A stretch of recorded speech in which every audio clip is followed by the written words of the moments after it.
राजधानी जयपुर के नीरजा मोदी स्कूल में कल लगभग 12 से 1 बजे का समय था।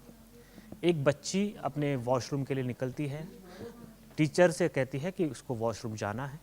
इसके बाद में वो एक जो 5वीं फ्लोर है, चौथी 5वीं फ्लोर है, वहाँ पर एक रेलिंग पर चढ़ती है और वहाँ से कूद जाती है। ये घटना का पूरा सीसीटीवी अब सामने आया है। कल तक जो जांच चल रही थी उसके बाद में सीसीटीवी फुटेज स्कूल प्रशासन की ओर से जारी किया गया है, जिसमें साफ देखा जा सकता है कि बच्ची बाहर आती है, थोड़ी देर रुकती है, उसके बाद में वो रेलिंग पे चढ़ती है और वहाँ से कूद जाती है। अब इस घटना को कई एंगलों से पुलिस जो है जांच कर रही है। परिजनों का आरोप तो ये भी है कि स्कूल के जो टीचर्स हैं वो कहीं ना कहीं उन पर मानसिक दबाव बना रहे थे, जिसके चलते बच्ची ने कदम उठाया। वहीं दूसरी तरफ पुलिस का कहना है कि अभी ये जांच का विषय है, इस पर कुछ भी कहना जल्दीबाजी होगी। लेकिन कल जो घटनाक्रम हुआ राजधानी जयपुर में, उससे कहीं ना कहीं पूरा शहर स्तब्ध है, क्योंकि एक 9 साल की बच्ची जो घर से निकली थी बहुत अच्छे से, घर से सबसे बात करके, अपने माता पिता से बात करके, अपनी दादी से बात करके, और लगभग 12-1 बजे खबर आती है कि बच्ची गंभीर अवस्था में एक निजी अस्पताल में पहुंची और जब उसके परिजन वहां पहुंचे तो उनका रो रो कर बुरा हाल था। हालांकि उम्मीद तब भी थी कि बच्ची बच जाएगी। 1 से 1.5 घंटे का समय डॉक्टरों ने बच्ची को बचाने के लिए दिया, लेकिन आखिरकार बच्ची नहीं बच पाई, जिसके बाद में जो हाल इसको जो अस्पताल प्रशासन का अस्पताल परिसर का था वो कहीं ना कहीं गमगीन करने वाला था। एक तरफ माँ का रो रो कर बुरा हाल था, दूसरी तरफ पिता एकदम बेसुध होकर ना कुछ बोल पा रहे थे, ना उनकी आंखों से आंसू निकल पा रहे थे।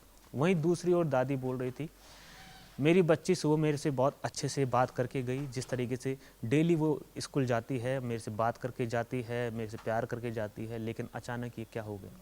वहीं दूसरी तरफ माँ कह रही थी कि मेरी बच्ची मुझे वापस लौटा दो, मेरी बच्ची वापस ले आओ।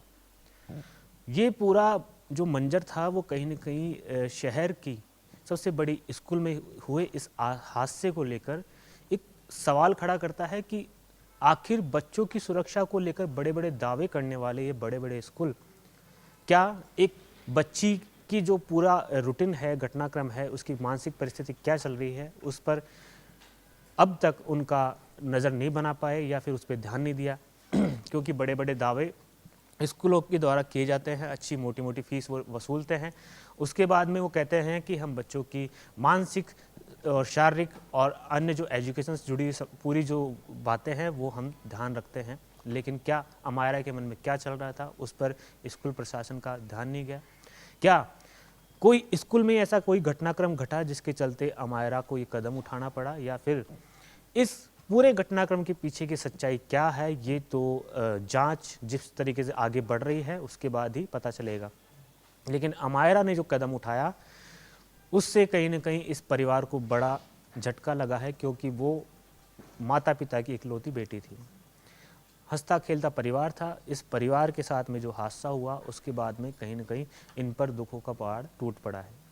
हालांकि सरकार ने त्वरित संज्ञान लेते हुए कल ही शिक्षा मंत्री मदन दिलावर ने, वो कोटा में थे, लेकिन वहाँ से एक वीडियो बयान जारी किया। उसके बाद उन्होंने जिला शिक्षा अधिकारी है उससे इस पूरे मामले में जांच के आदेश दिए हैं। साथ ही उन्होंने कहा है कि मामले में जल्द से जल्द रिपोर्ट पेश की जाए और संबंधित जो भी इसमें दोषी पाया जाता है उसके ऊपर सख्त से सख्त एक्शन लिया जाएगा।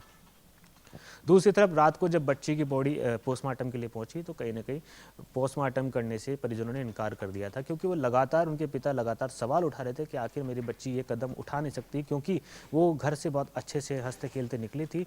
स्कूल में ऐसा क्या हुआ, ऐसा क्या घटना के पीछे क्या सच्चाई है, वो ये जानना चाह रहे थे कि स्कूल प्रशासन पर भी वो कहीं ना कहीं बड़ी लापरवाही का आरोप लगा रहे थे। और सारी जो घटनाक्रम हुआ उसके पीछे कहीं ना कहीं स्कूल प्रशासन का हाथ वो बता रहे थे।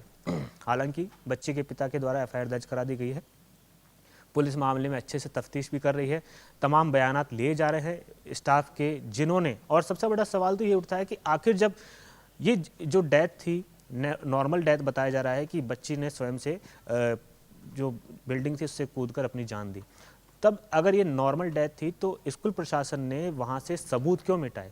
इतनी क्या जल्दीबाजी थी जो वहाँ से सबूत मिटाने पड़े? और जिस जगह बच्ची के खून के धब्बे गिरे थे वहाँ पर उसको धो दिया गया। वहाँ तब हम पहुँचे तब वहाँ पानी गिरा हुआ था और कुछ छींटे खून के देखने को पाए गए।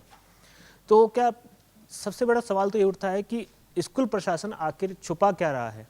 जब ये घटनाक्रम पूरा उस बच्ची के द्वारा ही घटित हुआ, उस बच्ची ने ही सुसाइड जैसा कदम उठाने की बात जो सामने आ रही है, तो जब सब बातें सामने आई तो स्कूल प्रशासन किस चीज़ से डर रहा है, किस चीज़ की वजह से उसने ये सारा जो सबूत मिटाए, ये कहीं ना कहीं एक क्राइम की श्रेणी में आता है।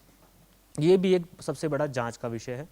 अब जब ये हादसा घटित हो गया है तो बच्चे के घर वाले और उनके परिजन हैं वो कहीं ना कहीं उनमें आक्रोश है, और हो सकता है आने वाले समय में जिस तरीके से जब जांच आगे बढ़ेगी, कोई नया तथ्य सामने आएगा तो हो सकता है नीरजा मोदी स्कूल की जो है परेशानी भी बढ़ सकती है।